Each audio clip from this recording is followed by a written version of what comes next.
Good evening, welcome, बहुत बहुत स्वागत है आपका। डबल हेडर था आज और ऑब्वियसली जैसा मैंने कल भी बात करी थी इस चीज़ को लेकर के कि आज जो मैच होगा दिल्ली कैपिटल्स और पंजाब किंग्स के बीच, उसमें जो सबसे ज़्यादा नज़रें रहने वाली है वो आपको एक तरीके से ऋषभ पंत पर दिखाई देंगी। और वही हुआ भी। पृथ्वी शॉ का, एक तो पृथ्वी शॉ नहीं थे जो बहुत ज़्यादा ख़राब तो नहीं लगा, ऐसा तो नहीं लगा कि यार ये गलत हुआ है। हालांकि रन्स हैं डोमेस्टिक क्रिकेट में उनके पहले भी रन्स रहे हैं, लेकिन दिल्ली कैपिटल्स किसी और सोच के साथ इस टूर्नामेंट में उतरी है, ये आपको सीधे तौर पर समझ में आ गया है। पहली चीज़ ये। दूसरी चीज़ ऑब्वियसली जिस बात को हम एंटिसिपेट कर कर बैठे हुए थे कि भाई ऑब्वियसली रन्स कितने भी बनाए, टीम हारे या जीते, ये दिन ऋषभ पंत का होने वाला है। और वही हुआ भी। मुलानपुर जो कि नया स्टेडियम है जहाँ पर पहला मैच हुआ, बड़ा गजब स्टेडियम है, वहाँ पर जिस तरीके से ऋषभ पंत आए और उन्हें जिस तरीके से स्टैंडिंग ओवेशन दिया गया, वो बड़ा आउटस्टैंडिंग था। एंड वो बहुत स्वाभाविक भी था।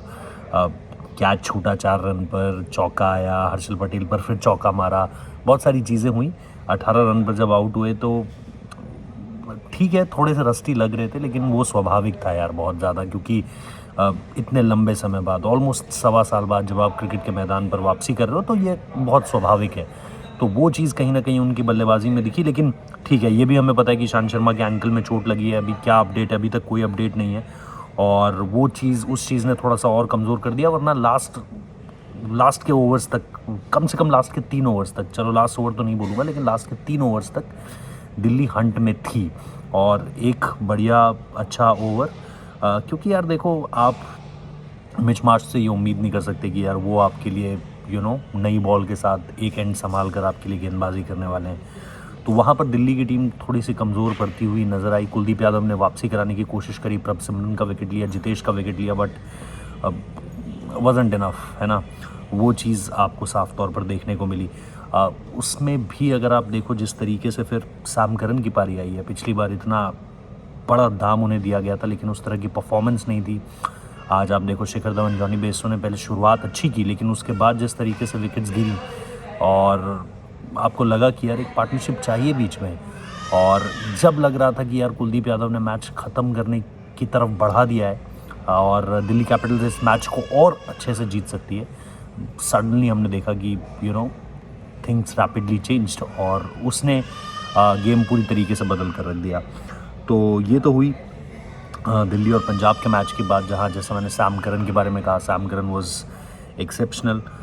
उसके अलावा जिस तरीके से हमने आज, जैसा मैंने पहले भी कहा यार, ऋषभ पंत की batting, everyone wanted him to play, keeping भी करी उन्होंने, जो कि थोड़ा सा अनएक्सपेक्टेड आप इसलिए कह सकते हो because no one was expecting. NCA का जो सर्टिफिकेट भी आया था उसमें भी कहा, इस बारे में हल्का सा जिक्र किया गया है कि आप बहुत ज़्यादा लोड मत डालिए इस वक्त पर अपनी बॉडी पर, बट वो बेटर जानते हैं कि कितना करना है, क्या करना है और कैसे आगे बढ़ना है। तो वो चीज़ हुई दिल्ली और पंजाब के मुकाबले को लेकर के, और अच्छी चीज़ है, नए स्टेडियम में पंजाब को जीत मिली है। दिल्ली वाज ऑल्सो गुड, लेकिन हमें पता है कि दिल्ली के साथ थोड़ा सा टफ लक भी रहा आज। Coming to the second game, obviously Andre Russell, वो 4-5 साल पुराने वाले आंद्रे रसल याद आ गए, जो 7 छक्के एक पारी में, और क्या छक्के मारे हैं।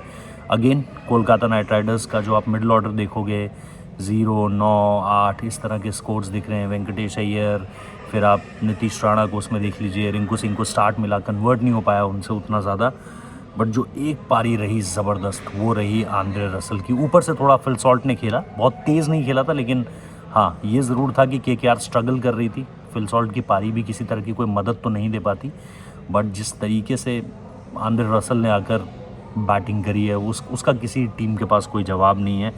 और आपको उनकी एक आखिरी पारी ऐसी याद आएगी, चेन्नई सुपर किंग्स के अगेंस्ट उन्होंने 2 साल पहले खेली थी, 2021 में। उस वक्त सैम करन ने उन्हें लेग स्टंप पे बोल्ड मार दिया था और वो अक्रॉस ज़्यादा आ गए थे, थोड़ा सा सीढ़ियों पर जाकर बैठ गए थे आउट होने के बाद। उसके बाद मुझे नहीं याद आता कि उनकी ऐसी कोई पारी आई है। सो अगेन हम जब इस तरीके से खेलते हैं भाई, ऐसा लगता है कि यार ये खिलाड़ी ऐसी और पारी अगर कोलकाता को खेल कर देगा तो कोलकाता की टीम को रोकना बहुत ज़्यादा मुश्किल है। प्लस बैलेंस, क्योंकि आज देखो विकेट भी लिया उन्होंने, आज गेंदबाजी भी बहुत अच्छी की, और लास्ट के ओवर्स में हालांकि रन पड़े, ख़ास तौर पर अगर आप देखो जिस तरीके से हेनरी क्लासन बल्ला चला रहे थे, ऐसा लग रहा था कि कुछ भी हो सकता है भाई। बट वहाँ पर भी अभिषेक ने अच्छा स्टार्ट दिया, फिर लग रहा था कि यार धीरे धीरे गेम आएगा, बट वहाँ पर भी मिडल ऑर्डर थोड़ा सा क्रम्बल किया और उसके बाद फिर हमने देखा फिर अगेन गेम उठ खड़ा हुआ जब हेनरी क्लासन लास्ट तक रहे। बट अल्टीमेटली जो रन्स बोर्ड पे बन चुके थे उसको लेकर ये पता था यार कि यार ये गेम लेकर जाएगी। और गौतम गंभीर के आने से ये भी देखने को मिला है कि they are again backing Sunil Narine at the top of the order, उनसे ओपन भी करवाया जा रहा है। सो ये क्या पूरी सीज़न की स्ट्रैटेजी का हिस्सा होने वाला है कि यार कि ये भी देखना है, प्लस ये भी देखना है कि क्या आंद्रे रसल, मिच स्टार्क, ये वो खिलाड़ी है मिच स्टार्क को क्योंकि इतना बड़ा अमाउंट दिया गया है, क्या वो 14 मैचेस खेलेंगे? क्या आपके लिए आंद्रे रसल, मैं ये नहीं कह रहा कि 14 मैचेस में इसी तरह की परफॉर्मेंस दें, लेकिन अगर आंद्रे रसल 14 मैचेस खेल भी गए तो बहुत बड़ी बात है। मैं ये नहीं कह रहा कि इसी तरह की परफॉर्मेंस बैटिंग और बॉलिंग से दें, बट इतना खेल जाना भी उनके मतलब उनका हो जाएगा भाई, कोटा पूरा हो जाएगा। और मैं ये देखना चाहता हूँ कि क्या मिच स्टार्क 25 करोड़ रकम लेने के बाद 14 मैचेस, 14 से आगे जाती है केकेआर तो बहुत बढ़िया, लेकिन जो पहले 14 मैचेस हैं, जो पहले 14 मैंडेटरी गेम्स हैं, उनमें क्या वो हिस्सा लेते हैं या नहीं, ये भी देखना दिलचस्प होगा। तो डबल हेडर था, मज़ेदार मुकाबले थे और कई मज़ेदार चीज़ें थी। अब ऑब्वियसली आपको पता है अलग से प्रीव्यू करूँगा जो मुंबई का गेम है और उस पर अच्छे से बात करेंगे। गुजरात और मुंबई आमने सामने, हार्दिक पांड्या, रोहित शर्मा, शुभमन गिल, आशीष नेहरा बड़े गले वले मिले जा रहे हैं।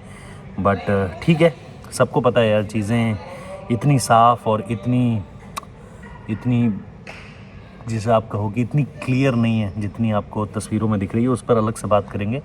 लेकिन फ़िलहाल आज के जो 2 मैचेस थे उसमें जैसा मैंने कल भी कहा था, आज सुबह भी मैंने ट्वीट किया था कि आज का दिन ऋषभ पंत का दिन होने वाला है, क्योंकि उन्होंने इंस्पायर किया भाई। जिस बंदे का पूरी एक टांग, उसमें किसी हड्डी का, किसी मांसपेशी का कुछ पता ही नहीं, और वो जो उसे एक टाइम पीरियड स्पेसिफिक दिया गया था कि यार इस टाइम पीरियड तक आप वापसी करोगे, उसने उस टाइम पीरियड से पहले वापसी कर दिखाई है। और वापसी भी ऐसा नहीं कि कोई वो डोमेस्टिक टूर्नामेंट या कोई डोमेस्टिक लीग खेलता हुआ आपको नज़र आ रहा है।